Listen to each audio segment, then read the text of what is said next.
ஒரு பெரிய தத்துவ சிந்தனையாளர் இருந்தார். சுவாங் ட்சு அப்படின்னு பேர். அவருடைய மனைவி ஒரு நாள் திடீர்னு காலமாயிட்டாங்க. ஐயோ பாவம், அவர் ரொம்ப வருத்தப்படுவார், போய் ஆறுதலாக 4 வார்த்தை பேசிவிட்டு வரலாம் அப்படின்னு நினச்சிக்கிட்டு நிறைய பேர் அவரை தேடிட்டு வந்தாங்களாம். வந்தவங்களுக்கு ஆச்சரியம், ஏன்னா இவர் வருத்தப்பட்டுக்கிட்டு இருப்பார் அப்படின்னு தானே எதிர்பார்த்தாங்க. அப்படி இல்லை, தாளம் போட்டுக்கிட்டு உட்காந்துருக்கிறார். தாளத்துக்கு தகுந்த மாதிரி பாட்டு வேற பாடிக்கிட்டு இருக்கிறார். என்ன மனுஷன் அவர், கொஞ்சம் கூட கவலை இல்லாமல் இப்படி இருக்கிறாரு அப்படின்னு நினச்சாங்க. ஒருத்தர் துணிஞ்சு அவர்கிட்ட கேட்டுவிட்டார், என்னங்க இது இப்படி அப்படின்னு. அதுக்கு அவர் என்ன சொன்னார் தெரியுமா? இதை பாருங்க, என்னுடைய மனைவி பிறக்கிறதுக்கு முன்னாடி அவளுக்கு உயிரும் கிடையாது, உடலும் கிடையாது. அதுக்கு பிறகு தான் உயிர் வந்தது, உடல் வந்தது, அந்த உருவம் வந்தது. இப்போ என்ன ஆச்சு? அந்த உருவமும் உயிரும் போயிட்டுது, அவ்வளவுதானே. வந்தது போயிட்டுது. இளவேனில் காலம், இலையுதிர் காலம், பனிக்காலம், இப்படி பருவங்கள் மாறி மாறி வருது இல்லையா? அது மாதிரி பிறப்பும் இறப்பும் மாறி மாறி வருது. இது இயற்கை. இதுக்காக அழுதா அது எப்படி அப்படின்னாராம். ஞான தெளிவு அடைஞ்சவங்களுக்கு எல்லாமே சுகம்தான். திருவள்ளுவரும் அதை தான் சொல்றார். உறங்குவது போலும் சாக்காடு, உறங்கி விழிப்பது போலும் பிறப்பு. தூங்குறதுக்கெல்லாம் நாம் வருத்தப்பட்டுக்கிட்ட இருக்கிறோமா? இன்னைக்கு தூங்க வேண்டியிருக்குதே, இன்னும் கொஞ்சம் நேரத்தில் நான் தூங்க வேண்டியிருக்கு அப்படின்னு சொல்லி யாராவது அழுதுகிட்டு இருப்பாங்களா? அதனால் இந்த உலக வாழ்க்கையினுடைய இயல்பை யதார்த்தத்தை நாம் தெளிவாக புரிஞ்சுக்கணும். அப்படி புரிஞ்சுக்கிட்டா நாம் கவலை இல்லாமல் வாழ முடியும். ஒரு வயசான தாத்தா பாட்டி 60 வருஷத்துக்கு முன்னாடி அவங்களுக்கு கல்யாணம் ஆச்சு. ஒன்றாவே வாழ்ந்தாங்க, ஒன்றாவே இறந்து போனாங்க. இப்போ அவங்க 2 பேரும் சொர்க்கத்துக்கு போய் சேர்ந்தாங்க. அங்கே எல்லா வசதியும் இருந்தது. ஒரு பெரிய பங்களாவே இவங்களுக்கு ஒதுக்கி கொடுத்தாங்களாம். இதுக்கு எவ்வளவு வாடகைன்னு கேட்டார் தாத்தா. வாடகையெல்லாம் கிடையாது, இலவசம் அப்படின்னார் அங்கே இருந்தவர். அந்த வீட்டுக்கு பின்னாடி ஒரு பெரிய புல்வெளி இருந்தது. இதில் விளையாட ஏதாவது கட்டணம் உண்டான்னு கேட்டிருக்கார் தாத்தா. அதெல்லாம் ஒன்றும் கிடையாது, பணம்லாம் கட்ட வேண்டியதில்லை அப்படின்னார் அவர். பக்கத்தில் ஹோட்டல் மாதிரி ஒரு பெரிய கட்டடம், உள்ள சாப்பாட்டு மேஜைகள், அது மேலே விதவிதமான பலகாரங்கள். சாப்பாட்டுக்கெல்லாம் எவ்வளவு அப்படின்னு விசாரிச்சாராம் தாத்தா. அதுதான் சொன்னேனே, இங்கே எல்லாமே இலவசம்தான். எது வேணும்னாலும் சாப்பிட்லாம், எவ்வளவு வேணும்னாலும் சாப்பிட்லாம் அப்படின்னாரா. நீங்கள் சொல்கிறீங்க அப்படி, ஆனால் நான் சர்க்கரை சேர்த்துக்கக்கூடாது, உப்பு சேர்த்துக்கக்கூடாது, பாட்டி கையால் எப்பவும் பத்திய சாப்பாடு தான் அப்படின்னாராம் தாத்தா. இதை பாருங்கள், இங்கே உங்களுக்கு அந்த கவலையும் வேண்டியதில்லை. இங்கே நீங்கள் ஸ்வீட்டு சாப்பிட்லாம், காரம் சாப்பிட்லாம், உங்களுக்கு எந்த நோயும் வராது அப்படின்னாராம் அங்கே சொர்க்கத்தில் இருந்தவர். இதை கேட்ட உடனே அந்த தாத்தா பக்கத்தில் நின்ன பாட்டியை பார்த்து கத்தினாராம், அடி பாவி, எல்லாத்தையும் கெடுத்துட்டியே, நீ எனக்கு பத்திய சாப்பாடு போடாமல் கண்டதை திங்க விட்டுருந்தா 10 வருஷத்துக்கு முன்னாடியே நான் இங்கே சேர்ந்துருப்பேனே அப்படின்னாராம். ஒருத்தன் வேகமாக ஓடி வந்தான். ஏப்பா அப்படி தலை தெறிக்க ஓடி வர்றேன்னு கேட்டேன். பின்னாடி துரத்திக்கிட்டு வருது சார் அப்படின்னா. ஏதாவது நாய் துரத்திக்கிட்டு வருது போல இருக்கு அப்படின்னு நினச்சி அவனுக்கு பின்னாடி பார்க்குறேன். கண்ணுக்கு எட்டின தூரம் வரைக்கும் எதுவுமே தெரியல. ஏன்பா எதுவும் ஒன்றை துரத்துறது மாதிரி தெரியலையே என்ன? நல்லா பாருங்கள் சார் அப்படின்னா. பார்த்துட்டு தான் சொல்கிறேன் என்ன. இதோ பாருங்கள் சார், இதுதான் என்னை துரத்துது அப்படின்னு அவன் காட்டுறான். அவன் சுட்டி காட்டின இடத்துல பார்த்தா அங்கே அவனுடைய நிழல் தான் தெரியுது. என்னப்பா சொல்கிற அப்படின்னு சொல்லி அவனை சந்தேகமாக பார்த்தேன். அதுக்கப்புறம் தான் அவன் விவரமாக பேசினான். சார், எனக்கு என் நிழலை கண்டா பிடிக்கிறதில்ல. எப்போ பார்த்தாலும் இது என்னையே பின்தொடர்ந்து வந்துக்கிட்டு இருக்குது. இதை என்னால் சகிக்கவே முடியல. இதை என்கிட்டேருந்து பிரிக்கிறதுக்கு எவ்வளவோ முயற்சிகள்லாம் பண்ணி பார்த்துட்டேன், முடியலன்னா. அப்படி என்னென்ன முயற்சிகள் பண்ணினேன் அப்படின்னு கேட்டேன். அவன் என்னென்ன செஞ்சாங்கிறத விவரமாக சொன்னான். அவன் என்ன பண்ணியிருக்கிறான், ஒரு பெரிய குழியை தோண்டி அதில் தன்னுடைய நிழலை புதைச்சிருவோம் அப்படின்னு முடிவு பண்ணிட்டு மண்வெட்டி எடுத்துக்கிட்டு தோட்டத்து பக்கம் போயிருக்கான். ஆழமாக ஒரு குழியை தோண்டியிருக்கான். குனிஞ்சு பார்க்குறான். அந்த குழிக்குள்ளே தன்னுடைய நிழல் தெரியுது. ஆஹா, இதுதான் சமயம், நிழல் இப்போ குழிக்குள்ளே இருக்குது, மண்ணை போட்டு மூடி விடலாம் அப்படின்னு நினச்சிக்கிட்டு கொஞ்சம் மண்ணை அள்ளி போட்டான். பார்த்தா இப்போ அந்த நிழல் அந்த மண்ணுக்கு மேலே நிற்கிது. இது ஏதுடா வம்பா போச்சு அப்படின்னு அவசரமாக மண்ணை வாரி போட்டு மூடி பார்க்குறான். குழி பூராவும் மூடி விட்டு பார்க்குறான். மறுபடியும் நிழல் மேலே உட்காந்துக்கிட்டு இருக்குது. சரி, இதை குழியில் புதைக்க முடியாது அப்படின்னு முடிவு பண்ணிட்டு இதை இங்கேயே இப்படியே விட்டுட்டு ஒரே ஓட்டமாக ஓடி போடுவோம் அப்படின்னு நினச்சி எடுத்தான் ஓட்டம். அது காலை நேரம். இவன் மேற்க நோக்கி ஓடிக்கிட்டு இருக்கிறான். ஓடி ஓடி பார்க்குறான், நிழல் இவனை விட வேகமாக இவனுக்கு முன்னாடி ஓடிக்கிட்டு இருக்கு. சரி திரும்பி ஓடி பார்ப்போம் அப்படின்னு நினச்சிக்கிட்டு அப்படியே சடார்னு திரும்பி ஓட ஆரம்பித்தான். பார்த்தான், அப்பாடா நிழலை காணலை. கொஞ்சம் தூரம் ஓடி ஒரு இடத்துல நின்று அப்படியே சாவகாசமாக திரும்பி பார்க்குறான். பின்னாடி நின்றுக்கிட்டு இருக்குது நிழல். இப்படி ஓடி வந்து தான் இங்கே நம்ம முன்னாடி நின்று தன்னுடைய அவஸ்தையை சொல்லிகிட்டு இருக்கிறான். இந்த நிழலை துரத்துறது அல்லது வெட்டி விடுறது, இதுக்கு ஏதாவது வழி இருக்கா சொல்லுங்கள் சார் அப்படிங்கிறான். நமக்கு ஒன்றும் புரியல. அந்த நேரம் பார்த்து ஒரு பெரியவர் வந்தார். அவர்கிட்ட யோசனை கேட்டோம் என்ன செய்யலாம்னு. அவர் சொன்னார், இந்த பாருப்பா, நீ அங்கேயும் எங்கேயும் ஓடாத, அப்படியே கீழே படுத்துக்கொண்டார். அது நல்ல உச்சி வேலை. அவன் அப்படியே கீழே படுத்துக்கிட்டான். இப்போ அப்படி இப்படின்னு திரும்பி பார்க்குறான், நிழலை காணலை. அவன் இப்போ தான் நிம்மதியாக இருந்தான். இப்போ அந்த பெரியவர் சொன்னார், எல்லா மனிதர்களுமே இப்படி தான் ஓடிக்கிட்டு இருக்கிறாங்க. நான் எனது அப்படிங்கிற ஆணவம் தான் அவங்கள துரத்திக்கிட்டு இருக்கு. அதை விட்டுட்டு ஓடணும்னு நினச்சாலும் அது முன்னாடி வந்து நிற்கிது. பரம்பொருளை நோக்கி ஓடுறப்போ இந்த ஆணவம் பின்னாடி வந்துவிடுது. பரிபூர்ண சரணாகதிங்கிற நிலையில் அது முழுசுமாக மறைஞ்சு விடுது. தன்னை உணர்கிற வேலை அது. அந்த நேரம் மனிதனுக்கு விடுதலை உணர்வு ஏற்படுகிற நேரம் அது. அப்படிப்பட்ட சுதந்திர மனிதர்களாக எல்லாரும் மாறி போயிட்டாங்கன்னா இந்த உலகமே இன்பமயம் அப்படின்னு ஒரு விளக்கம் கொடுத்தார் பெரியவர். நம்மால் ஒருத்தர் வேகமாக ஓடி வந்துக்கிட்டு இருந்தான். ஏன்டா அப்படி ஓடி வர்ற அப்படின்னு கேட்டார் எதிரில் வந்தவர். ஆசை துரத்துது, அதுதான் ஓடி வர்றேன்னா. உனக்கு என்ன ஆசைன்னு கேட்டார். எனக்கு ஒன்றும் ஆசை இல்லைங்க, என்னை எப்படியாவது பிடிச்சுடணும்னு போலீஸ்காரங்களுக்கு ஆசை. அந்த ஆசை இப்போ என்னை துரத்தி பின்னாடி வந்துக்கிட்டு இருக்குது. அதுதான் தப்பிச்சு வந்துக்கிட்டு இருக்கிறேன். குறுக்க நிற்காதீங்க சார், வழியை விடுங்க அப்படின்னு சொல்லிவிட்டு வேகமாக ஓடி மறைஞ்சான். ஒரு மனுஷனுக்கு 3 விதத்தில் கர்வம் உண்டாகிறதுக்கு வாய்ப்பு உண்டு. பணம், பதவி, புகழ். பணம் அதிகமாக வந்தால் கர்வம் வரலாம். பதவி பெருசாக வந்துட்டுதுன்னா கர்வம் வரலாம். புகழ் அதிகமாக போனாலும் கர்வம் வரலாம். இந்த 3 வகையான கர்வத்துக்கும் இடம் கொடுக்காமல் இருக்கிறாங்க பாருங்கள், அவங்க தான் சிறந்த மனிதர்கள். ஒரு பெரிய பொறுப்பில் இருக்கிறவங்களுக்கு கர்வம் வந்துடக்கூடாது. அப்படி வந்துட்டுதுன்னா அது எல்லாருக்கும் இடைஞ்சல். ஒரு ராஜா இருந்தார். அவர் ஒரு நாள் தன்னுடைய தலைநகரத்தை சுற்றி வந்துக்கிட்டு இருந்தார். ஒரு இடத்துல ஒரு அழகான நிலத்தை பார்த்தார். ஆஹா, இந்த இடத்துல நமக்குன்னு ஒரு மாளிகையை கட்டினா எவ்வளோ நல்லாயிருக்கும் அப்படின்னு நினச்சார். ராஜா நினச்சா அது முடியாத காரியமா?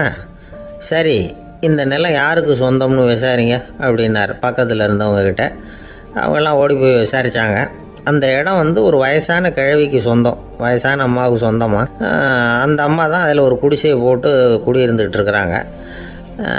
சரி, அந்த நிலத்துக்கு ஒரு விலையை நிர்ணயம் பண்ணி அதை அந்த வயசான அம்மாக்கிட்ட கொடுத்துருங்கோ அப்படின்னு உத்தரவு போட்டார் ராஜா. ஆனால் அந்த அம்மா, இது எங்கள் பூர்வீக இடம், இதை விற்க மாட்டேன் அப்படின்னு சொல்லிவிட்டுது. சரி, 2 பங்கு விலை கொடுக்குறோம்னு சொல்லி பாருங்க அப்படின்னாங்க. அப்படியே சொன்னாங்க அரண்மனை ஆட்கள். அதுக்கும் சம்மதிக்கலை அந்த அம்மா. இதை கேள்விப்பட்டதும் ராஜாவுக்கு கோபம் வந்துட்டுது. தன்னுடைய ஆளுங்களை கூப்பிட்டார். போய் அந்த குடிசையை பிரித்து எறிங்க, காசெல்லாம் ஒன்றும் கொடுக்காதீங்க அப்படின்னு கத்தினார். அவ்வளோதான். அடுத்த நிமிஷம் அரண்மனை ஆசாமிகள் போனாங்க, குடிசையை பிரித்து எறிஞ்சாங்க. அந்த வயசான அம்மா இருக்கு, அதுவும் அந்த இடத்த விட்டு துரத்தி விட்டாங்க. அந்த இடத்துல ஒரு அரச மாளிகையை கட்டி முடிச்சிட்டாங்க. அந்த வயசான அம்மா பாவம், ராஜாவே இப்படி பண்ணால் யார்கிட்ட போய் முறையிட முடியும்? ஒரு ஞானி இருந்தார், அவர்கிட்ட போய் சொன்னாங்க. அவர் இவங்க சொன்னதை கேட்டு மனசில் வச்சுக்கிட்டார். ஒரு நாள் அந்த ராஜாவே இந்த ஞானியை கூப்பிட்டார். புதுசாக ஒரு மாளிகை கட்டியிருக்கிறேன், வந்து பாருங்கன்னு. சரின்னு சொல்லி இந்த பெரியவர் ஒரு நாள் இந்த மாளிகைக்கு போனார். சும்மா போகல, ஒரு கழுதையையும் ஓட்டிகிட்டு போனார். கொஞ்சம் சாக்குகள், வெத்து சாக்கு, அதையும் எடுத்து கழுதை முதுகில் போட்டு கழுதையை ஓட்டிகிட்டு போகிறார். ராஜா பார்த்தார். அவருக்கு இது ஆச்சரியமாக இருந்தது. என்ன இது, மாளிகைக்கு வந்துட்டு போங்கன்னு கூப்பிட்டா கழுதை, சாக்கு இதெல்லாம் கொண்டு வராரு, ஒன்றும் புரியலையேன்னு நினச்சார். எதுக்காக இதெல்லாம்னு கேட்டார். அரசருடைய தோட்டத்திலேருந்து கொஞ்சம் மண் எடுத்துகிட்டு போகிறதுக்கு ஆசைப்பட்றேன், அதுக்கு நீங்கள் அனுமதி கொடுக்கணும் அப்படின்னாரு இவர். இது என்ன வேடிக்கையான கோரிக்கையாக இருக்குது அப்படின்னு நினச்சார் ராஜா. இருந்தாலும் மண் தானே கேட்குறாரு, எடுத்துகிட்டு போகட்டுமே அப்படின்னு நினச்சார். சரின்னு அனுமதி கொடுத்தார். அந்த பெரியவர் தோட்டத்துக்கு போனார், மண்ணை வெட்டினார், சாக்கில் போட்டு நிரப்புனார். ராஜாவை கொஞ்சம் கிட்ட வாங்கன்னு கூப்பிட்டார். இந்த மண் மூட்டையை தூக்கி கழுதையோட முதுகில் வைக்கணும், கொஞ்சம் உதவி பண்ணுங்கன்னார். ஓ, பண்ணுறேனே அப்படின்னு சொல்லி ராஜா கிட்ட போனார். மூட்டையை தூக்கி பார்க்குறாரு, முடியல, திணறி போயிட்டார். இப்போ அந்த ஞானி பேசினாராம். அரசே, இந்த ஒரு சாக்கு மண்ணையே உங்களால் தூக்க முடியல. அந்த கிழவிகிட்ட இருந்து அந்த அக்கிரமமாக அபகரித்த இந்த தோட்டம் பூராவையும் சுமக்கணும்னு ஆசைப்படுறீங்களே, அது உங்களால் முடியுமா அப்படின்னு கேட்டாராம். ராஜா யோசனை பண்ண ஆரம்பித்தார். தன்னுடைய செயலுக்காக வருத்தப்பட்டாராம். அந்த வயசான அம்மாவை உடனடியாக வரவழைச்சார். தாயே, தப்பு பண்ணிட்டேன், என்னை மன்னிச்சுக்குங்க. இன்னையிலேருந்து இந்த மாளிகையும் தோட்டமும் உங்களுக்கு தான் சொந்தம் அப்படின்னு சொல்லிவிட்டாராம். போகிறப்ப இந்த உலகத்திலேருந்து எண்ணத்தை எடுத்துகிட்டு போக போகிறோம், அதனால் ரொம்பவும் அலட்டிக்க வேண்டியதில்லை, கர்வப்பட வேண்டியதில்லை அப்படிங்கிறது ஒரு பெரிய உபதேசம். ஒரு பெரிய மனுஷன் சாக கிடந்தார். ரொம்பவும் அழுதார். ஏன் அழறீங்க அப்படின்னு கேட்டாங்க சுற்றி இருந்தவங்க. நான் சாகிறதுக்காக கவலைப்படலை, நான் நம்ம ஜனங்களுக்காக எவ்வளவோ காரியம்லாம் செஞ்சுக்கிட்டு வந்தேன். நான் செஞ்சுக்கிட்டு வந்த சேவையை இனிமேல் யார் செய்ய போகிறாங்க, அது யாரால் முடியும், அதை நினச்சி தான் அழறேன் அப்படின்னாராம். ஒருத்தர் முன்னாடி வந்தார். அதுக்காக நீங்கள் கவலைப்படாதீங்க, உங்கள் சேவையை தொடர்ந்து செய்கிறதுக்கு என்ன மாதிரி இளைஞர் பட்டாலும் தயாராக இருக்குது. இருந்தாலும் எங்கள் கவலை என்னென்னா அப்படின்னு இழுத்தார். என்ன சொல்லுங்கன்னு கேட்டார் அவர். நீங்கள் இதுவரைக்கும் என்ன சேவை செஞ்சுக்கிட்டு வந்தீங்க, அதுதான் எங்களுக்கு இன்னமும் புரியாத புதிராக இருக்குது அப்படின்னாராம் அவர். ஒரு ஊரில் ஒரு மன்னர் இருந்தார். புத்தி கூர்மை உள்ள ஒரு மன்னர். பொதுவாக மன்னர்களுக்கு சந்தேகம் வந்தால் சபையில் உள்ள சான்றோர்கள்கிட்ட கேட்டு தெரிஞ்சுக்கிறது தானே வழக்கம். ஆனால் இங்கே அப்படி இல்லை. மற்றவங்களுக்கு சந்தேகம் வந்தால் மன்னர்கிட்ட வந்து கேட்டு தெரிஞ்சுக்குவாங்க. அது மாதிரி கேட்டு தெரிஞ்சுக்கிறதுக்காக ஒரு பெரியவர் ஒரு நாள் வந்தார். அவர் கையில் 3 பொம்மைகள் வச்சுருந்தார். 3 ஒரே மாதிரி பொம்மைகள், கொஞ்சம் கூட வித்தியாசம் தெரியல. ஏது இந்த பொம்மைன்னு கேட்டார் மன்னர்.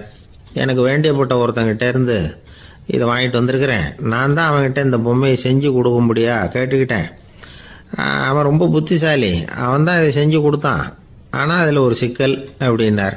என்ன பிரச்சனைன்னு கேட்டிருக்கார் இவர். நான் அவன்கிட்ட கேட்டது 3 விதமான பொம்மைகளாக இருக்கணும்னு கேட்டேன்.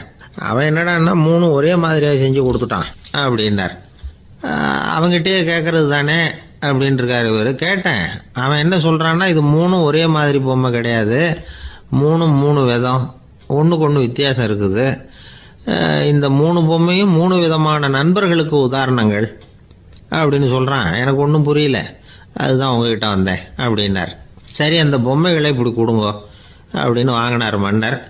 எடுத்துக்கிட்டு உள்ளே போனார். கொஞ்ச நேரம் கழித்து வெளியில் வந்தார். அதுக்கப்புறம் சொன்னார், இதை பாருப்பா, அவன் சொன்னது சரிதான், 3 விதம் தான். இது இருக்குதே முதல் பொம்மை, இது உத்தமமான நண்பனுக்கு உதாரணம். இந்த 2வது பொம்மை இது மத்தியமமான நண்பனுக்கு உதாரணம். அந்த 3வது பொம்மை இருக்குதே அது மோசமான நண்பனுக்கு உதாரணம்.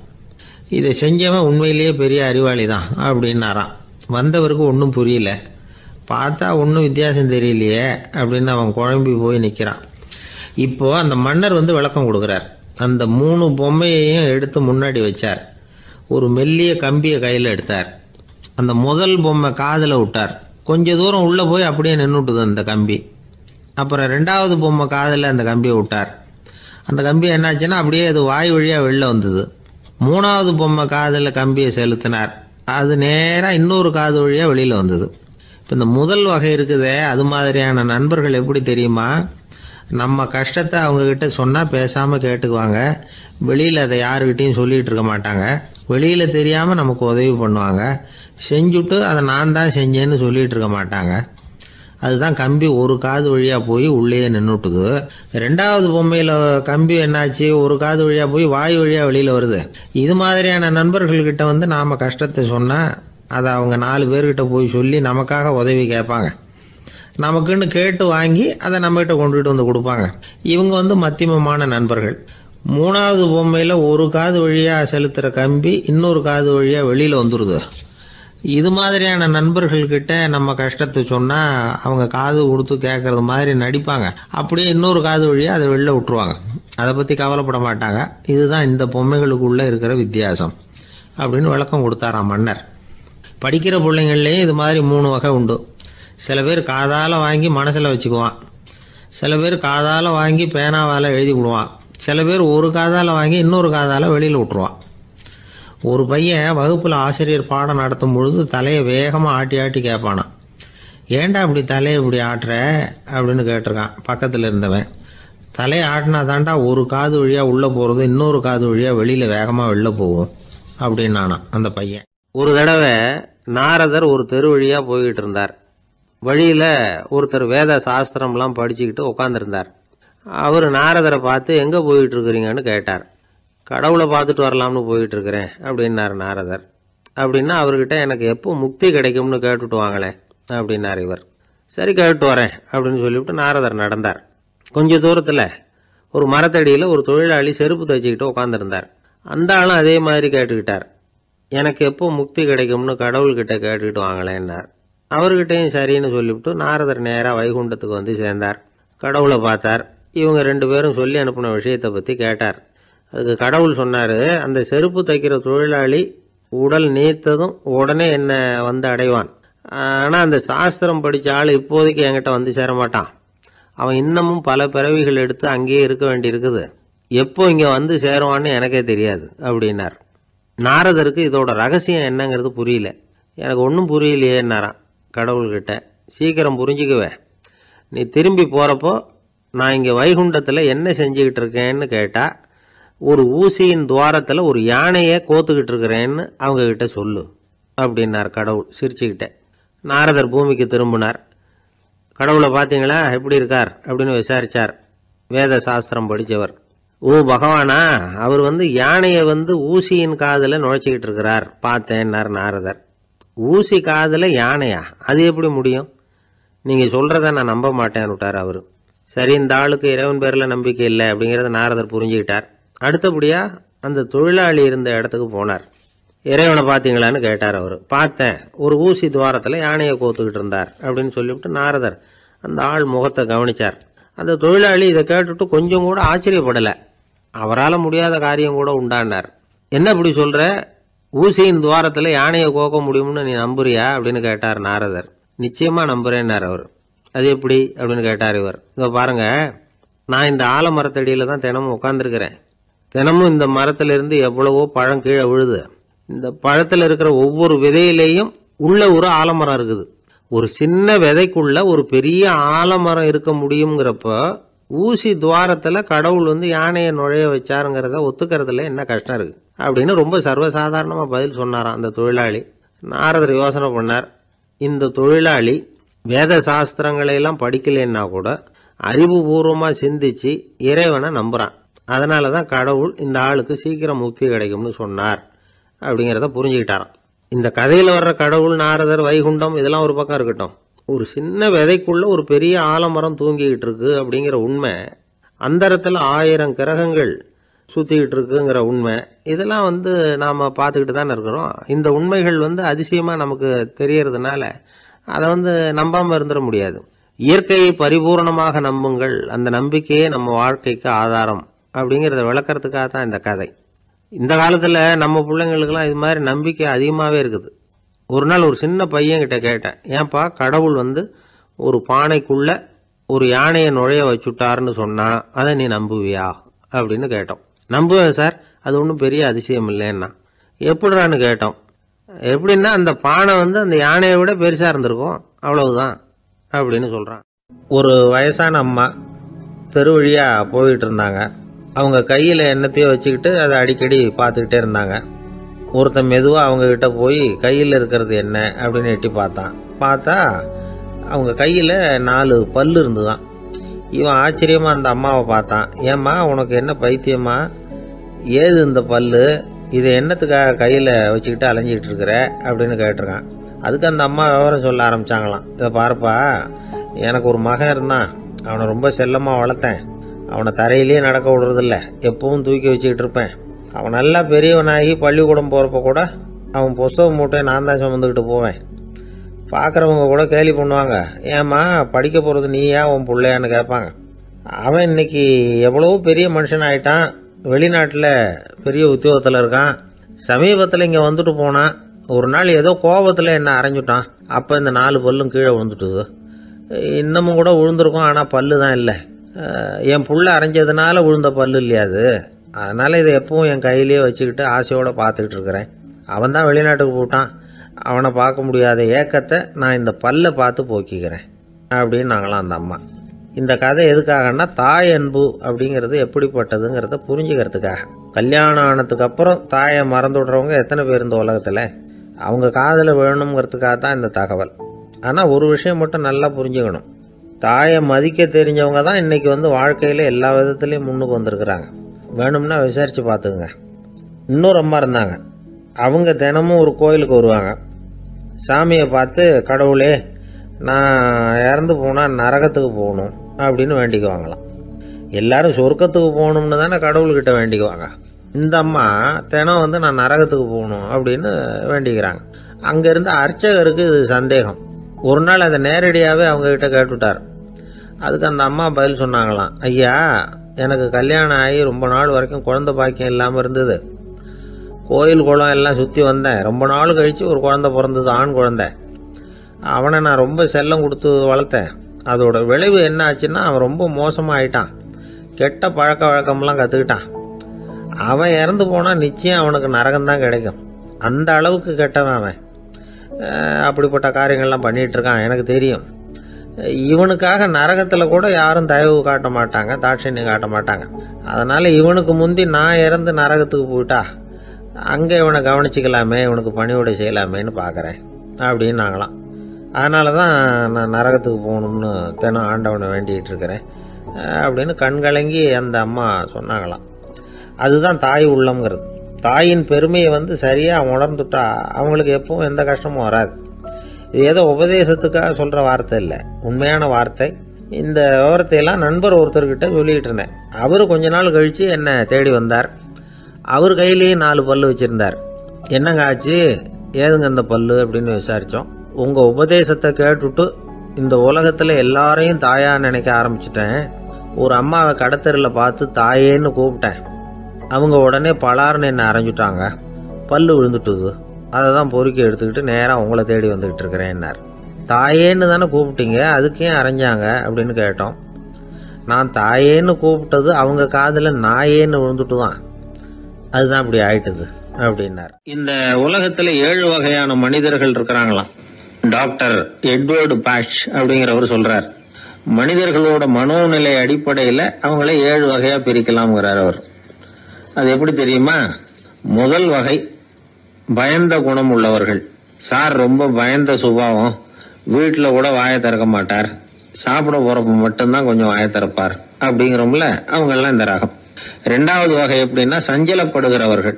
எதுக்கு எடுத்தாலும் கலக்கம், குழப்பம், இப்படியே காலம் தள்ளுறவங்க பல பேர் பார்த்துருப்பீங்க. அவங்கெல்லாம் இந்த ரகம். 3வது வகை எப்படின்னா யதார்த்த உலகை மறந்து கற்பனை உலகத்திலேயே மிதக்கிறவங்க. இளைஞர்கள், கவிஞர்கள், இப்படி பல பேர் இருக்கிறாங்க. எப்ப பார்த்தாலும் கற்பனை உலகத்திலேயே மிதந்துகிட்டு இருப்பாங்க.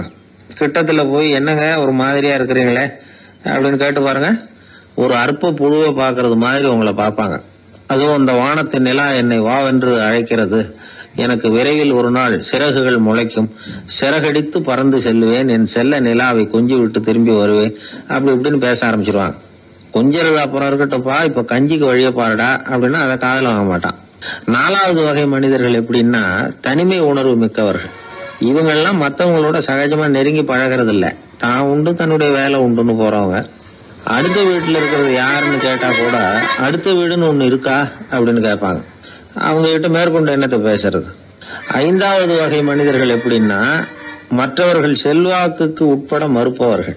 அடுத்தவங்க செல்வாக்குக்கு இவங்க ஆட்படுறது இல்லை. நான் யார் தெரியுமா அப்படின்னு கேட்டா அதை தெரிஞ்சுக்கிட்டு எனக்கு என்ன ஆக போகுது அப்படிம்பாங்க. 6வது வகை எப்படின்னா எப்பவும் எதுலயும் பற்று இல்லாம இருக்கிறவங்க. இது ஒரு துறவு மனப்பான்மை. இயல்பாவே சில பேர் இப்படி இருக்கிறது உண்டு, அவங்களுக்கு எதுலயுமே ஒரு ஈடுபாடு இருக்காது. 7வது வகை மனிதர்கள் மற்றவங்க கவலையை தன்னுடையதான் ஆக்கிக்கிட்டு கவலைப்படுறவங்க. இவங்க மகாத்மாக்கள். தான் வேற அடுத்தவங்க வேறன்னு நினைக்கிறது இல்லை. இவங்க அப்படிப்பட்ட எண்ணம் இவங்களுக்கு வர்றதில்லை. அதனால அடுத்தவங்களுக்கு ஒரு கஷ்டம் வந்தா அதை தன்னுடைய கஷ்டமாக எடுத்துக்கிட்டு கவலைப்படுறவங்க இவங்க. ஆக கூடி இப்படி 7 வகையான மனிதர்களை அடையாளம் காட்டுறார் அந்த நிபுணர். நாம இதுல எந்த அகத்துல வர்றோங்கிறத நாம தான் அடையாளம் கண்டுபிடிச்சுக்கணும். எனக்கு தெரிஞ்ச ஒரு மனிதர் உண்டு. அவர் ஒரு வித்தியாசமான டைப்பு. எதையும் பிராக்டிக்கலா யோசிக்கிறவர். எப்பவும் அடுத்தவங்களுக்கு ஒன்றும் பண்ண மாட்டார். ஆனா நினைக்கிறது என்னன்னா அடுத்தவங்களும் நல்லா இருக்கணும், நாமளும் சந்தோஷமா இருக்கணும் அப்படின்னு ஆசைப்படுறவர். அவருக்கு ஒரு சமயம் திடீர்னு உடம்பு சுகம் இல்லாம போட்டுது. டாக்டர் கிட்டத்துல போனார், பணம் கொடுத்தார், வைத்தியம் பார்த்தார். அவரு எழுதி கொடுத்த மருந்து சீட்டை வாங்கிட்டார். மருந்து கடைக்கு போனாரு, பணம் கொடுத்தாரு, மருந்து வாங்கினார். அதை எடுத்துட்டு வீட்டுக்கு வந்தார். அதுக்கப்புறம் அந்த மருந்தை சாப்பிடணும்ல, சாப்பிடல, அப்படியே சும்மா வச்சுட்டார். அவரை பார்த்து கேட்டோம், ஏன் சார் இப்படி பண்றீங்க, வீண் செலவு தானே இது, நீங்க எதுக்காக டாக்டர் கிட்ட போய் பணம் செலவு பண்ணீங்க அப்படின்னு கேட்டாங்க. அதுக்கு சொல்றாரு, டாக்டர் வாழணும் இல்லையா அதுக்காக. சரி, அதுக்கப்புறம் என்னத்துக்கு மருந்து வாங்கினீங்க அப்படின்னு கேட்டா, மருந்து கடைக்காரர் வாழணும் இல்லையா அதுக்காக அப்படின்னாரு. சரி, அப்புறம் ஏன் வாங்கின மருந்து சாப்பிடாம வச்சிருக்கிறீங்க அப்படின்னா, நான் வாழணும் இல்லையா அதுக்காக அப்படின்னாராம் அந்த ஆள். மகாபாரத யுத்தம் முடிஞ்சது. தர்மர் சக்கரவர்த்தி ஆனார். பீஷ்மர் யுத்த பூமியில அம்பு படுக்கையில படுத்து கிடக்கிறார், உயிரை விட போறார். சூரியன் வட திசை அடையிற உத்தராயண புண்ணிய காலத்தை எதிர்பார்த்து காத்துக்கிட்டு இருக்கிறார். அந்த சமயத்துல தர்மர் கண்ணங்கிட்ட அனுமதி வாங்கிட்டு பீஷ்மரை பாக்கிறதுக்காக குருக்ஷேத்திரத்துக்கு வர்றார். தம்பிமார்கள், திரௌபதி எல்லாரும் கூட வர்றாங்க. பீஷ்மரை பார்த்து எல்லாரும் வணங்குறாங்க. யுதிஷ்டர் பீஷ்மர்கிட்ட வர்ணம், ஆசிரமம், மக்கள் கடமை, அரசருடைய கடமை, இது மாதிரி விஷயங்களை பத்தி நிறைய கேள்விகள்லாம் கேட்கிறார். அவரு ஒவ்வொன்னா கேட்டுக்கிட்டு இருக்கிறாரு. பீஷ்மரும் அதுக்கு தகுந்த பதில் சொல்லிட்டு இருக்கிறார். இப்படி பீஷ்மர் யுதிஷ்டருக்கு தர்மோபதேசம் செஞ்சுக்கிட்டு இருக்கிறப்போ திரௌபதிக்கு சிரிப்பு வந்துட்டுதான். கழுக்குன்னு அந்த அம்மா சிரிச்சுட்டாங்க. அந்த சத்தத்தை கேட்ட பீஷ்மர் தர்மோபதேசத்தை பாதியில நிறுத்தினார். திரௌபதியை பார்த்தார். மகளே, ஏம்மா சிரிச்சேன்னு கேட்டார். என்ன மன்னிச்சிருங்க பிதாமகரே, ஏதோ தெரியாம சிரிச்சுட்டேன்னாங்க அவங்க. குழந்தாய், உன்ன மாதிரியே உள்ள உத்தம பெண்கள் காரணம் இல்லாம பலர் முன்னிலையில இப்படி சிரிக்க மாட்டாங்க, வெக்கப்படாம விஷயத்தை சொல்லுன்னாரு அவர். திரௌபதிக்கு கண் கலங்க ஆரம்பிச்சு. சுவாமி, நீங்க இப்போ இவ்வளவு தர்மோபதேசம் பண்ணிட்டு இருக்கிறீங்க, இத பாக்குறப்ப எனக்கு திடீர்னு ஒரு சந்தேகம் வந்துட்டுது. அதாவது இன்னைக்கு தர்மத்துக்கு இவ்வளவு சிறந்த விளக்கத்தை கொடுக்கிற இதே பிதாமகர் அன்னைக்கு கௌரவர் சபையில துச்சாதனன் என்ன மானபங்கப்படுத்த முயற்சி பண்ணினப்போ வாய் மூடி மௌனமா பாத்துக்கிட்டு சும்மா தானே இருந்தார். அந்த சமயத்துல இவ்வளவு ஞானத்தையும் எங்கே விட்டு வச்சிருந்தார்? ஒருவேளை அதுக்கப்புறம் தான் இந்த தர்ம விஷயங்களை எல்லாம் கத்துக்கிட்டாரா அப்படின்னு யோசிச்சுட்டு இருக்கிறேன். அப்படி யோசிச்சப்போதான் அந்த சிரிப்பு வந்துட்டுது, என்ன மன்னிச்சிருங்க அப்படின்னாங்களாம். பிதாமகர் இதுக்கு அமைதியா பதில் சொல்ல ஆரம்பிச்சார். குழந்தாய், உன்னோட கேள்வி நியாயமானதுதான். இதுல உன்னை நான் மன்னிக்கிறதுக்கு என்னமா இருக்கு? துரியோதனன் சபையில நான் இருந்தப்போ எனக்கு அந்த அறிவு இருக்கதான் செய்தது. ஆனா துஷ்டனான துரியோதனன் உணவை நான் இப்ப சாப்பிட்டுக்கிட்டு இருந்தேன், அவன் போட்ட சாப்பாட்டை சாப்பிட்டுக்கிட்டு இருந்தேன். அது காரணமா என்னுடைய அறிவு மழுங்கி போச்சு. நல்லது கெட்டதை பத்தி ஆலோசிக்க முடியாம போயிட்டுது. தீயவர்கள் போடுற சாப்பாட்டை சாப்பிட்டா சாப்பிடுறவனுடைய மனமும் உடம்பும் கெட்டு போடும் அப்படின்னு சாஸ்திரம்லாம் சொல்லுது. ஆனா இப்போ போர்ல அர்ஜுனன் என் மேல எய்த அம்புகளால என் உடம்புல இருந்த ரத்தம் எல்லாம் வெளியேறி போச்சு. கெட்ட உணவை சாப்பிட்டதுனால உண்டான ரத்தம் பூராவும் இப்போ உடம்பு விட்டு வெளில போயிட்டுது. அதனால என் புத்தியும் தெளிஞ்சுட்டுது. அதனாலதான் இப்போ இந்த அளவுக்கு தர்மத்தின் தத்துவங்களை சரியா எடுத்து சொல்ல முடிஞ்சது அப்படின்னு பீஷ்மர். இதுல இருந்து நாம தெரிஞ்சுக்க வேண்டியது என்னன்னா, யாரு சாப்பிட கூப்பிட்டாலும் உடனே முண்டி அடிச்சுக்கிட்டு கிளம்பி போய் முதல் பந்தியில உட்காந்துடக்கூடாது. சாப்பிடுற கூப்பிடுறவங்க எப்படிப்பட்டவங்க, நல்லவங்களா கெட்டவங்களா அப்படின்னு எல்லாம் யோசிச்சு பாக்கணுமா. கெட்ட எண்ணத்தோட போடப்படுகிற சாப்பாடு புத்தியை மழுங்கடிச்சிரும் அப்படிங்கறது ஒரு பெரிய இந்த காலத்துல பெரியவங்க சொல்ற ஒரு உண்மை. எத்தனையோ பேர் பெரிய உத்தியோகத்துல இருக்கிறவங்கள விருந்துக்கு கூப்பிட்டு சாப்பிட்டு முடிச்ச கையோட முக்கியமான பேப்பர்ல எல்லாம் கையெழுத்து வாங்கிட்டு விட்டுருவாங்களே. கூப்பிடுறவங்க மனசை புரிஞ்சுக்கிட்டு அதுக்கப்புறம் போறதா வேண்டாமா அப்படிங்கறத முடிவு பண்ணணும். சாப்பாட்டுல அவ்வளவு விஷயம் இருக்குது. பீஷ்மருக்கே அந்த நிலைமைன்னா நாமெல்லாம் ஏமாத்திரம். சில சந்தர்ப்பங்கள்ல சாப்பாடு புத்தியில ஒரு தெளிவு உண்டாக்குறதும் உண்டு. ஒரு ஊருக்கு ஒரு பெரிய மகான் வந்தார். அவரு சாப்பிடுறதே இல்ல, எப்போவாவது கொஞ்சம் தண்ணி பால் அவ்வளவுதான், ருசியெல்லாம் கடந்தவர். அவர்கிட்ட எல்லாரும் போய் ஆசீர்வாதம் வாங்கினாங்க. அந்த ஊர்ல ஒரு ஹோட்டல், அதோட முதலாளி ஒருத்தர், அவரும் அந்த மகான் கிட்ட ஆசீர்வாதம் வாங்கறதுக்காக போனார். அவரு முன்னாடி போய் பணிவா நின்னார். துண்டை இடுப்புல கட்டிக்கிட்டு காலில் விழறதுக்காக போனார். அதுக்கு முன்னாடி அந்த மகான் எழுந்திருச்சு இவர் காலில் விழுந்துட்டார். ஹோட்டல் முதலாளி பதறி போயிட்டார். சுவாமி, என்ன இது அபச்சாரம், நீங்க தான் என்ன ஆசீர்வாதம் பண்ணணும்னார். அதுக்கு அந்த சாமியார் சொன்னார், அப்படி இல்லைங்க, நீங்க தான் என்ன ஆசீர்வாதம் பண்ணணும். ஏன்னா கொஞ்ச காலத்துக்கு முன்னாடி உங்க ஹோட்டல்ல தான் நான் அக்கௌண்ட் வச்சு சாப்பிட்டுக்கிட்டு இருந்தேன். இன்னைக்கு நான் ருசியெல்லாம் கடந்து வெறுத்து ஞானியா போறதுக்கு நீங்க தான் காரணம், உங்க சாப்பாடு தான் காரணம் அப்படின்னா. எனக்கு வாழ்க்கையில ஒரே ஒரு ஆசை தான் சார் அப்படின்னார் ஒருத்தர். அது என்னன்னு கேட்டேன். ஆசைகளை ஒழிச்சுடணுங்கிறது தான் என்னோட ஆசை அப்படின்னார். இப்படி ஆசைகளை ஒழிக்க வேண்டும் அப்படிங்கிறதையே ஒரு ஆசையா கொள்றது அபத்தம் அப்படிங்கிறார் ஒரு பெரியவர். இது மாதிரி ஆசைகளை ஒழிக்க ஆசைப்பட்டா அந்த நோக்கம் நிறைவேறாதான். அந்த முயற்சியால புதுசா சில துன்பங்கள் தான் சேருமா. அதில் புதுசாக ஒரு ஆசை தலை தூக்கும் அப்படிங்கிறார் அவர். ஆசைகளை தானாக விழ வச்சுடலாம். அதுக்கு வழி என்ன தெரியுமா? எந்த ஒரு ஆசையையுமே பூரணமாக நிறைவேற்றி கொள்ள முடியாதுங்கிறத உணரணும். அதை உணர்ந்தால் ஆசைகள் தானாக விழுந்துடும்.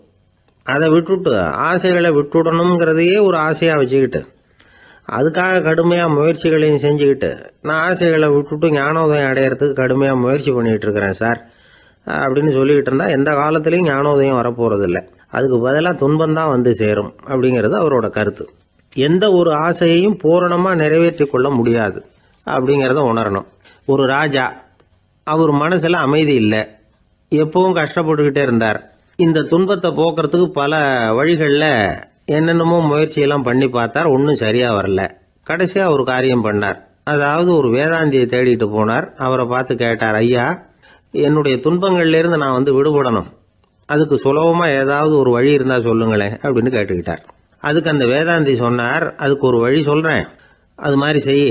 அதாவது உன்னுடைய ராஜ்யத்துக்குள்ள போதுங்கிற மனசோட வாழுற ஒருத்தனை கண்டுபிடிக்கணும். அப்படி கண்டுபிடிச்சி அவனுடைய சட்டையை வாங்கி நீ போட்டுக்கணும். அப்படி போட்டுக்கிட்டா உன்னுடைய துன்பம் தீர்ந்துரும் அப்படின்னார். உடனே ராஜாவுக்கு ரொம்ப மகிழ்ச்சி. அரண்மனையில் இருந்த அத்தனை பேரையும் ஆளுக்கு ஒரு பக்கமாக அனுப்புனார். தேட சொன்னார். போதுங்கிற மனசுடைய ஒருத்தனை கண்டுபிடிச்சி கொண்டுகிட்டு வாங்க அப்படின்னார்.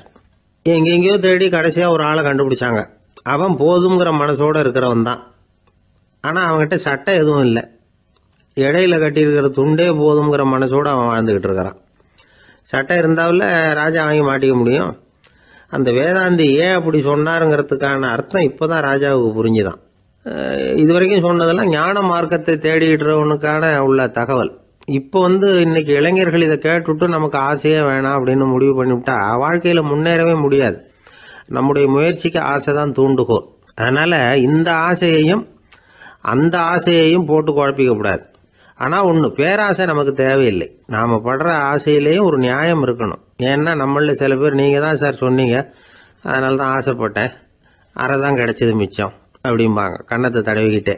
அதனால் இப்போல்லாம் எந்த தகவலை சொன்னாலும் ரொம்ப எச்சரிக்கையாக இருக்க வேண்டியிருக்குது. ஒரு ஆள் ஒரு கடை வச்சு வியாபாரம் பண்ணிக்கிட்டு இருந்தான்.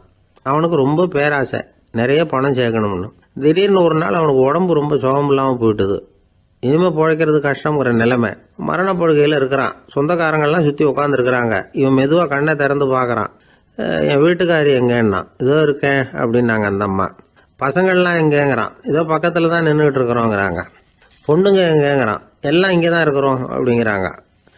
எல்லாம் இங்கே தான் பக்கத்தில் தான் இருக்கோம், நீங்கள் கவலைப்படாதீங்கன்னு சொல்கிறாங்க எல்லாம். அவன் மெதுவாக கஷ்டப்பட்டு வாயை திறந்து, அட பாவிங்களா, எல்லாரும் இங்கே இருந்தால் அங்கே கடையை யார் கவனிக்கிறது அப்படின்னான். ஜவஹர்லால் நேரு பிரதமராக இருந்த சமயம் அவர் ஒரு தடவை சென்னைக்கு வந்திருக்கிறார். இங்கே சில முக்கிய நிகழ்ச்சிகளில் கலந்துக்கிறதுக்காக வந்திருந்தார். ஆளுநர் மாளிகையில் ஒரு நாள் ராத்திரி தங்கி மறுநாள் புதுடெல்லி புறப்படுறதாக ஏற்பாடு. நிகழ்ச்சியிலெல்லாம் முடிச்சுக்கிட்டு ஆளுநர் மாளிகையில் தங்கி இருக்கிறார். அன்றைக்கு இரவு படிக்கிறதுக்கு ஒரு முக்கியமான புத்தகம் அவருக்கு தேவைப்பட்டது. அந்த சமயத்தில் உலக அளவில் ஒரு முக்கியமான பொருளாதாரம் சம்பந்தமான ஒரு புத்தகம் வெளியாகி இருக்கிற விஷயம் அவருக்கு தெரியும். அந்த புத்தகம் மெட்ராஸுக்கு வந்திருக்குமா, அது இங்கே கிடைக்குமா அப்படின்னு விசாரிச்சிருக்கிறார் நேருஜி. அவர் இப்படி கேட்ட உடனே அங்கே இருந்தவங்கெல்லாம் ரொம்ப பரபரப்பாக செயல்பட ஆரம்பிச்சுட்டாங்க. முக்கியமான இடங்கள்ல எல்லாம் விசாரிச்சிருக்கிறாங்க, அந்த புத்தகம் உங்ககிட்ட இருக்கான்னு. சென்னையில் உள்ள கன்னிமாரா நூல் நிலையத்துக்கு எப்படியும் அந்த புத்தகம் வந்திருக்கணும் அப்படின்னு ஒரு நம்பிக்கை. அங்கே விசாரித்தாங்க. அந்த புத்தகம் 2 நாளைக்கு முன்னாடி தான் அங்கே வந்திருக்குது அப்படிங்கிற விஷயம் தெரிஞ்சுது. உடனே எல்லாரும் அங்கே ஓடினாங்க. அவங்களுக்கு இன்னொரு சந்தேகம், புத்தகம் வந்திருக்கு சரி, அது இந்த சமயத்தில் வேறு யாரும் படிக்கிறதுக்கு எடுத்துகிட்டு போயிருக்கக்கூடாதே அப்படிங்கிற சந்தேகம் இருந்தாலும் மனசுக்குள்ளே ஒரு தைரியம். இப்படி ஒரு புத்தகம் வெளிவந்திருக்கிற விஷயமே நேருஜி சொல்லி தான் நமக்கே தெரியும். அதுவும் இல்லாமல் உலக பொருளாதாரம் சம்பந்தமான ஏதோ ஒரு புத்தகம் அது. அதை போய் இந்த நேரத்தில் அவ்வளவு ஆர்வமாக யார் எடுத்துகிட்டு போயிட போகிறாங்க அப்படிங்கிற தைரியம். இந்த தைரியத்தோடு அந்த நூல் நிலையத்துக்கு ஓடினாங்க. புத்தகத்தை தேடினா அது கிடைக்கல, யாரோ எடுத்துகிட்டு போயிருக்கிறாங்க. நேருவுக்கு மட்டுமே தெரிஞ்சிருந்த அந்த புத்தகம் பற்றின விஷயம் சென்னையில் வேற ஒருத்தருக்கும் தெரிஞ்சிருக்குது. உடனே எல்லாரும் பரபரப்பாக அந்த அதுக்குன்னு இருக்கிற ரிஜிஸ்டர் இருக்குல்ல, பதிவேடு, அதை புரட்டி பார்க்குறாங்க யார் எடுத்துகிட்டு போகிறாங்கன்னு தெரிஞ்சுக்கிறதுக்காக. எடுத்துகிட்டு போனவங்க அதில் கையெழுத்து போட்டிருப்பாங்கல்ல, அதை பார்த்து யாருன்னு தெரிஞ்சுக்கலாம் அப்படிங்கிறதுக்காக தான் அதை புரட்டுறாங்க. அதோ அந்த புத்தகத்தோட பேர் பக்கத்தில் அதை எடுத்துக்கிட்டு போனவங்க கையெழுத்து உத்து பார்க்குறாங்க எல்லாரும். அதில் போட்டிருக்குது பேர் CN அண்ணாதுரை அப்படின்னு எழுதியிருந்தது. அவர் தான் பேரறிஞர் அண்ணா. நேரு படிக்க விரும்பின ஒரு புத்தகத்தை அதே நேரம் படிக்க விரும்பின இன்னொரு தலைவர் இவர். படிக்கிறதுல அவருக்கு இருந்த ஆர்வத்தை நாம் தெரிஞ்சுக்கணும்னா அதுக்கு எவ்வளவோ சம்பவங்கள் இருக்குது. கடைசி காலத்தில் அவர் அடையாறு மருத்துவமனையில் படுத்திருக்கிறார். அவருக்கு ஒரு முக்கியமான அறுவை சிகிச்சை செய்ய வேண்டியிருக்குது அவசரமாக. அமெரிக்காவிலேருந்து டாக்டர் மில்லர் வந்திருக்கிறார். அவர்கிட்ட கேட்குறார், டாக்டர் நாளைக்கே அறுவை சிகிச்சை செய்ய போகிறீங்களா அப்படின்னு. ஆமாங்கிறார் டாக்டர் மில்லர். நாளைக்கு மறுநாள் செஞ்சுக்கிறேனே அப்படின்னாரான் அண்ணா.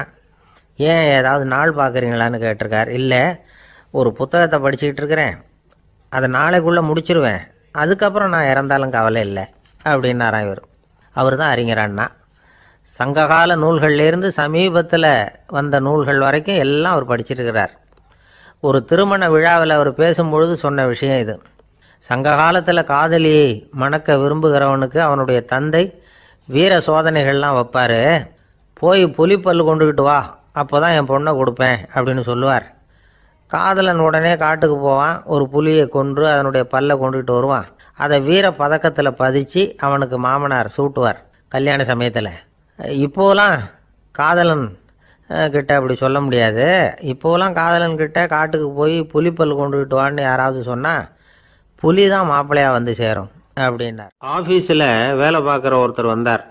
பேசாமல் ஒரு 10 நாள் லீவு போட்டுடலாமா பார்க்குறேன் அப்படின்னார். ஏன்னு கேட்டோம். என்னுடைய மேலதிகாரி ஒரு முசுடு சார், அவர்கிட்ட வேலை பார்க்குறது ரொம்ப கஷ்டமாக இருக்குது அப்படின்னார். ஆஃபீஸில் வேலை பார்க்குறவங்கெல்லாம் ஒரு விஷயத்தை நல்லா ஞாபகத்தில் வச்சுக்கணும். மேலதிகாரிங்கிறவர் ஒரு பெரிய மகான் இல்லை, அவரும் ஒரு மானிட பிறவி தான்.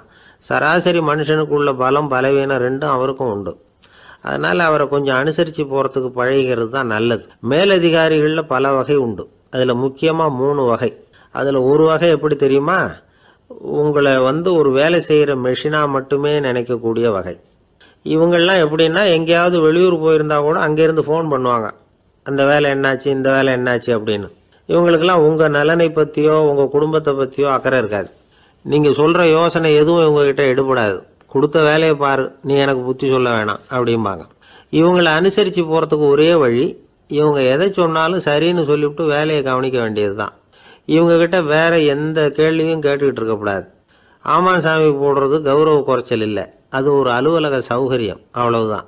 இன்னொரு வகையான மேலதிகாரிகள் எப்படி தெரியுமா? இவங்கெல்லாம் ஆஃபீஸ் வேலையை பற்றி அதிகமாக கவலைப்பட்டுக்கிட்டு இருக்க மாட்டாங்க.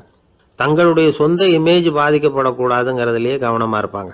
இவங்கெல்லாம் அடிக்கடி உங்கள் நலனை விசாரிப்பாங்க. அதே மாதிரி நீங்களும் அவரை விசாரிக்கணும்னு எதிர்பார்ப்பாங்க. இந்த ரக அதிகாரிகளுக்கெல்லாம் புது வருட வாழ்த்து அனுப்பலாம், பிறந்தநாள் வாழ்த்து அனுப்பலாம். அவருக்கு எங்கேயாவது ஒரு பாராட்டு விழா நடந்தால் முதல் வரிசையில் போய் உட்காந்து உங்கள் முகத்தை காட்டலாம். ஆஃபீஸ் வேலையை மட்டுமே பார்க்குற பணியாளர்கள் இது மாதிரி அதிகாரிகள்கிட்ட நல்ல பேர் வாங்க முடியாது. இன்னொரு வகையான மேலதிகாரிகள் உண்டு. அவங்க எப்படின்னா, ஆஃபீஸ் வேலையை பற்றியும் கவலைப்பட மாட்டாங்க, தனக்கு கீழே வேலை பார்க்குறவங்கள பற்றியும் கவலைப்பட மாட்டாங்க. எக்காரணம் கொண்டும் தன்னுடைய பொசிஷனுக்கு ஆபத்து வந்துடக்கூடாதுன்னே நினைக்கக்கூடியவங்க இவங்க. இவங்களால் கடுமையான வேலை செய்யவும் முடியாது, தீர்மானிக்கவும் முடியாது. எந்த முடிவையும் எடுக்காமல் அப்படியே தள்ளி போட்டுக்கிட்டே போடுவாங்க எல்லாத்தையும். இதனால் என்ன ஆகும்னா, இவருக்கு கீழே வேலை பார்க்குற உங்களுக்கு பொறுப்பு அதிகமாகிடும். இவங்ககிட்ட போய் பிரச்சனையை மட்டும் சொல்லி பிரயோஜனம் இல்லை, அதுக்கான முடிவுகளை நீங்களே சொல்லணும். அப்போ தான் இது மாதிரி அதிகாரிகள்கிட்ட நல்ல பேர் வாங்கலாம். அட்லீஸ்ட் கெட்ட பேர் வாங்காமலாவது காலம் தள்ளலாம். ஆஃபீஸில் வேலை பார்க்குறவங்க முக்கியமாக சில விஷயங்களை ஞாபகத்தில் வச்சுக்கணும். ஆஃபீஸில் நடக்கிற நல்லது கெட்டது எதுவாக இருந்தாலும் உடனடியாக மேலதிகாரிகிட்ட தெரிவிக்கிறது நல்லது. 3வது மனிதர் மூலமாக அதை அவர் தெரிஞ்சுக்கிறது அவ்வளவு நல்லதில்லை. எந்த மேலதிகாரியுமே தான் இந்த சர்பாஸ் செய்யப்படுறத விரும்புறதில்லை. அதனால் அவருக்கு தெரியாமல் மேலிடத்துக்கு மணி எழுதி போடக்கூடாது. அப்படி எழுதி போடுறவங்க சில பேர் இருக்கிறாங்க. நீங்களும் உங்கள் மேலதிகாரியும் தொழில் ரீதியாக ஒரே படிப்பு படித்தவராக இருக்கலாம். அப்படி இருந்ததுன்னா அட்ஜஸ்ட் பண்ணி போகிறது கொஞ்சம் கஷ்டம்தான். இதை மனசில் வச்சுக்கிட்டு நடந்துக்கணும். உங்களுக்கும் அவருக்கும் அபிப்பிராய பேதமா, அது அவருக்கும் உங்களுக்கும் உள்ள தனிப்பட்ட பிரச்சனை, அதை விளம்பரப்படுத்திக்கிட்டு இருக்கக்கூடாது. அது அவருடைய கோபத்தை கிளறும். உங்கள் மேலதிகாரி உங்கள் கூட படித்தவராக இருக்கலாம், அதுக்காக அவரை எல்லாருக்கும் முன்னாடி அடைய கிச்சாமி எப்படா இருக்க அப்படின்லாம் கேட்டுக்கிட்டு இருக்கக்கூடாது. பொதுவாக யாரும் அதை விரும்புறதில்லை. இவ்வளவையும் உங்கள் மனசில் வச்சுக்கிட்டு கொஞ்சம் சாமர்த்தியமாக நடந்துக்கிட்டிங்கன்னா ஆஃபீஸ் உங்களுக்கு அவஸ்தையாக இருக்காது, ஆனந்தமாக இருக்கும். ஒரு மேலதிகாரி தன்கிட்ட வேலை பார்க்குற ஒருத்தரை பற்றி ரொம்ப பெருமையாக சொன்னாராம். எங்கள் ஆஃபீஸில் எவ்வளவோ பேர் வேலை பார்க்குறாங்க, எல்லாரும் தினமும் ஏதாவது பிரச்சனைகளை சொல்லிகிட்டு இருப்பாங்க. ஆனால் இவர் ஒருத்தர் மட்டும்தான் இது வரைக்கும் என்கிட்ட எந்த பிரச்சனையும் சொன்னதே இல்லை. அவர் பாட்டுக்கு வருவார், வேலை பார்ப்பார், போயிடுவார் அப்படின்னாராம்.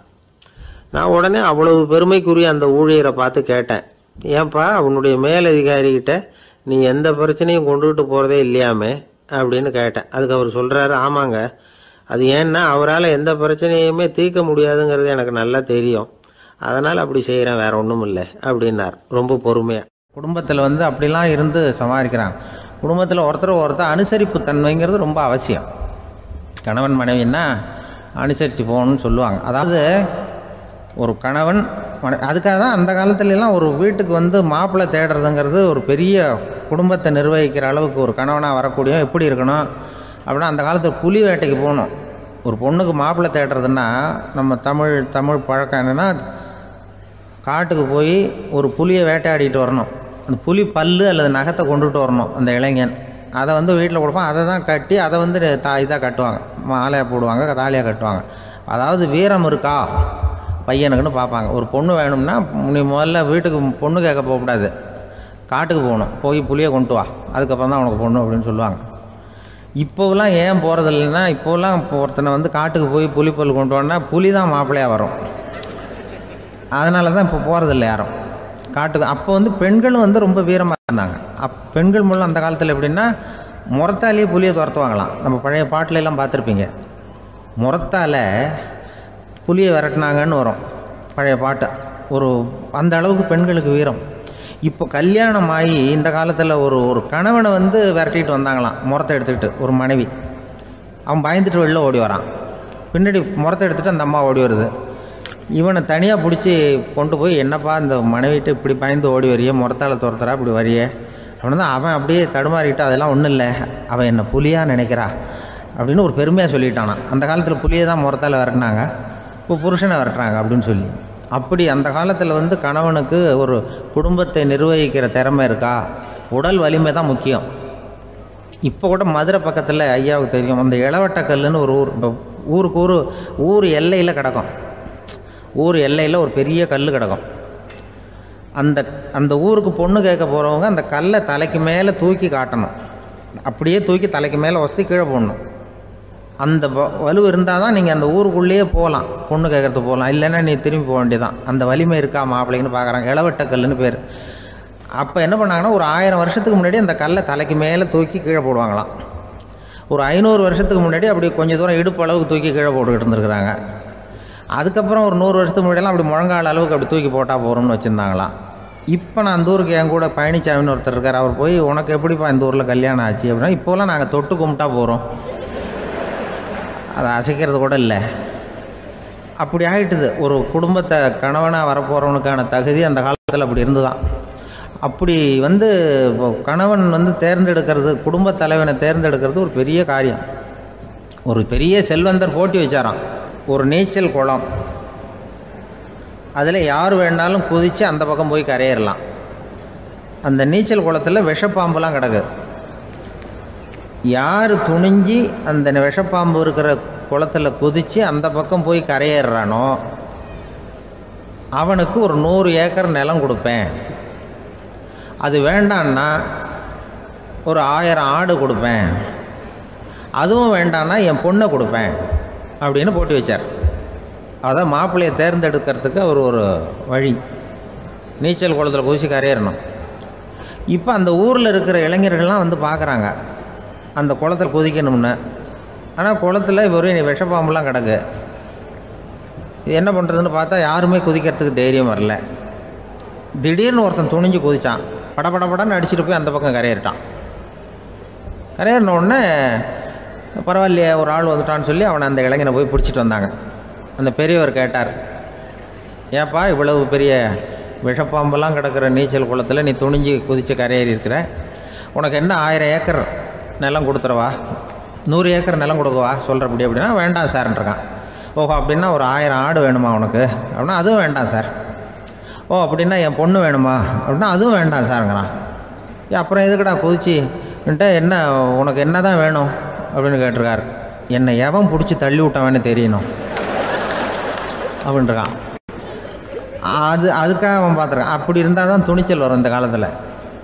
எதுக்கு இவ்வளவு சங்கடம்லாம் வச்சாங்கன்னா, ஒரு குடும்பத்துக்கு தலைவராக வர வேண்டிய ஒரு ஆள், கணவனாக இருக்க வேண்டியவனுக்கு துணிச்சல் இருக்கா, தைரியம் இருக்கா அப்படிங்கிறது பார்க்குறதுக்காக இப்படிப்பட்ட தேர்வு முறைகள்லாம் வச்சுருந்தாங்க அந்த காலத்துலலாம். இப்போலாம் கல்யாணம் பண்ணுறது ஆளுக்கு நேரில் பார்க்காமலே கூட கல்யாணம் நடக்குது இன்டர்நெட்டில். இப்போ சர்டிஃபிகேட் கேட்குறாங்க, நோய் நொடி இல்லாமல் இருக்காரா பார்.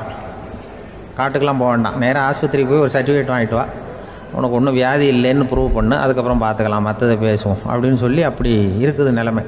அதனால் குடும்பத்தில் அந்த கணவனாக இருக்கிற வேண்டியவனுக்கு பொறுப்பு அதிகம். ஏன்னா எல்லாத்தையும் அனுசரித்து போக வேண்டியதாக வந்தான். ஒரு பெரிய சிந்தனையாளர் இருந்தார். அவர் ரஷ்யாவில் இருந்தார்.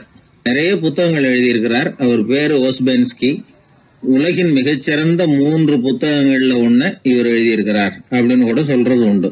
அப்பேற்பட்ட எழுத்தாளர். அந்த காலத்துல குருஜீஃப் அப்படின்னு சொல்லி ஒரு பெரியவர் இருந்தார். ரொம்ப எளிமையான வாழ்க்கை வாழ்ந்துகிட்டு இருந்தவர்.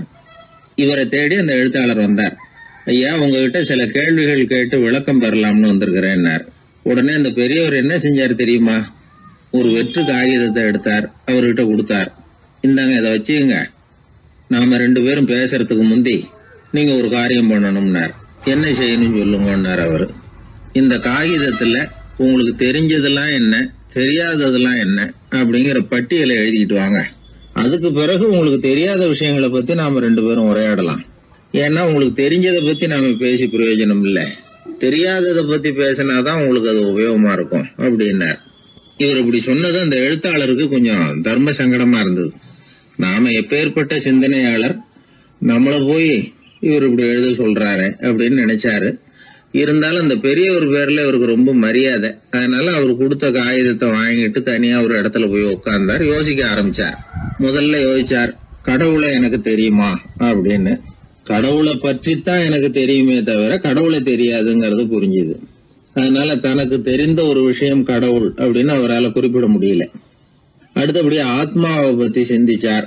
ஆத்மாவை பற்றித்தான் நமக்கு தெரியுமே தவிர ஆத்மா நமக்கு தெரிஞ்ச விஷயமா இருக்கல அப்படிங்கறது புரிஞ்சுது. அதனால ஆத்மாவையும் தெரிஞ்ச பட்டியல்ல சேர்க்க முடியல. இப்படி ஒவ்வொன்னா அவர் யோசிக்க யோசிக்க எதுவுமே நமக்கு தெரியலங்கிறது அவருக்கு தெளிவாச்சு. நேரம் எழுந்திரிச்சு அந்த பெரியவர்கிட்ட போனார். ஐயா, உங்களை சந்திக்கிற வரைக்கும் எவ்வளவோ விஷயங்கள் எனக்கு தெரிஞ்சிருக்கிறதாக நினைச்சேன். ஆனா உங்ககிட்ட நிறைய கேள்விகள் கேட்கணுங்கிற ஆர்வத்தோட தான் வந்தேன். ஆனா நீங்க கேட்ட ஒரு கேள்விக்கு விடை காண முயன்ற போது எனக்கு எதுவுமே தெரியலங்கிறத புரிஞ்சுக்கிட்டேன் அப்படின்னார்.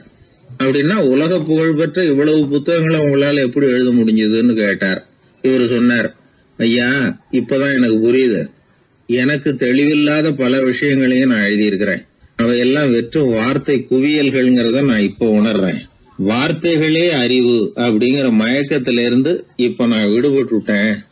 அறிவுத்துறையில நான் ஒரு பூஜ்யம்ங்கிறது புரிஞ்சு போச்சு அப்படின்னார். இப்ப பெரியவர் சொன்னார், இப்பதான் உங்களுக்கு உண்மையான அறிவு ஏற்பட ஆரம்பிச்சிருக்குது. எப்போ ஒரு மனிதன் தன்னுடைய அறியாமையை உணர ஆரம்பிக்கிறானோ அப்போதுதான் அறிவின் தொடக்கத்துல அடி எடுத்து வைக்கிறான் அப்படின்னார். அதுக்கு பிறகு என்னாச்சு தெரியுமா? இந்த எழுத்தாளர், சிந்தனையாளர் ஓஸ்பென்ஸ்கி புஸ்தகம் எதுவுமே எழுதலையாம், அதோட விட்டாராம். நம்முடைய அறியாமை நமக்கு புரிய ஆரம்பிச்சுட்டுதுன்னா நமக்கு அறிவு வளர ஆரம்பிச்சுட்டுதுன்னு அர்த்தம். அது நமக்கு புரியறது இல்லை, அதுதான் சிக்கல். ஒரு நண்பர் சொன்னார், சார், நான் எப்போ வீட்டை பூட்டி விட்டு வெளியூர் போனாலும் திருடன் பூட்டை உடைச்சு விடுறான். அதனால இப்ப புத்திசாலித்தனமா ஒரு காரியம் பண்ணிவிட்டு உங்க ஊருக்கு வந்திருக்கிறேன்னார். என்ன செஞ்சிருக்கிறீங்கன்னு கேட்டேன். வீட்டை பூட்டாமலே வந்துட்டேன் அப்படின்னார். ஒரு ஊரில் ஒரு ராஜா இருந்தார். அந்த ராஜாவுக்கு ஒரு மந்திரி.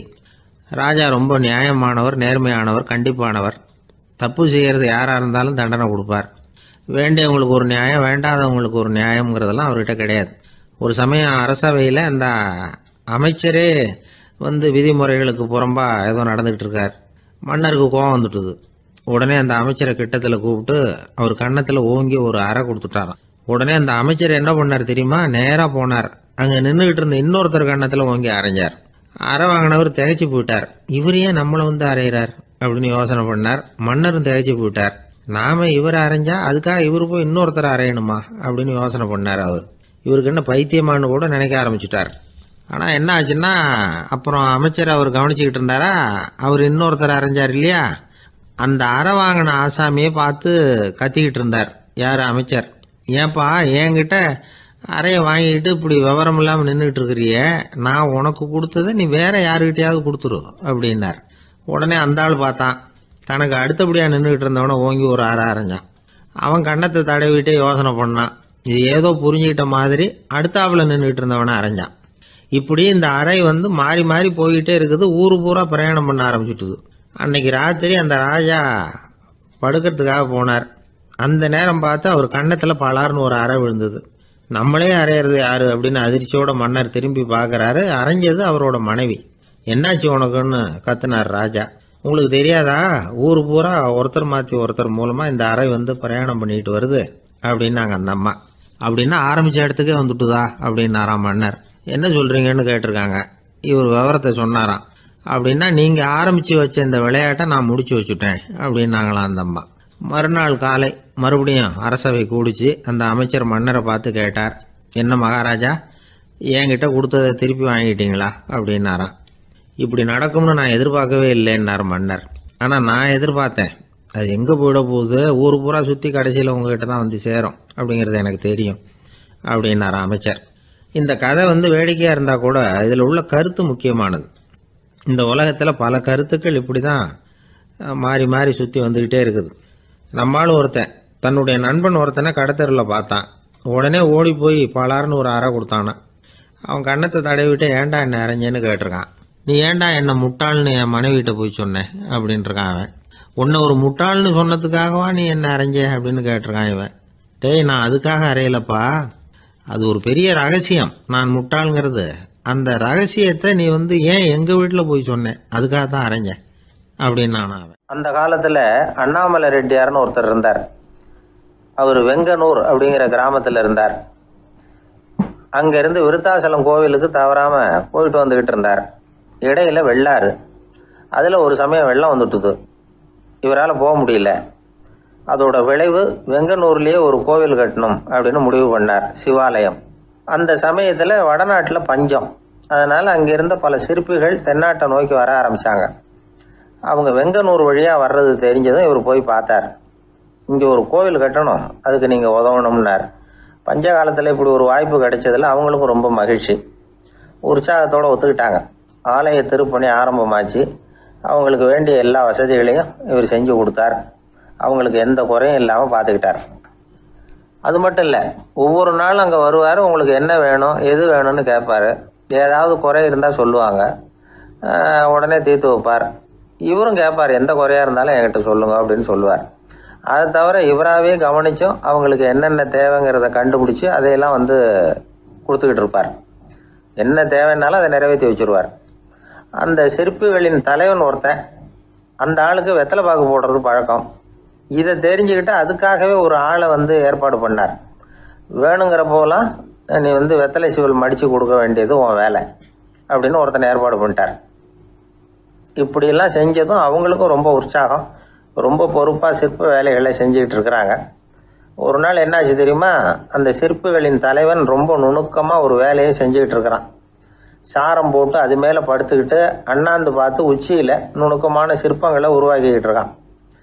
சிற்பியின் கவனம் செதறப்படாதுங்கிறதுனால இவர் மெதுவாக சத்தம் போடாமல் கிட்ட போய் நின்று அதை கவனிச்சுக்கிட்டு இருக்கிறார். அந்த சிற்பி வழக்கம் போல் வெத்தலை பாக்குக்காக இடது கையை கீழே நீட்டினான். அந்த சமயம் பார்த்து அவருக்கு தாம்பூலம் கொடுக்குறவன் அங்கே இல்லை, எங்கேயோ போயிருக்கிறான்.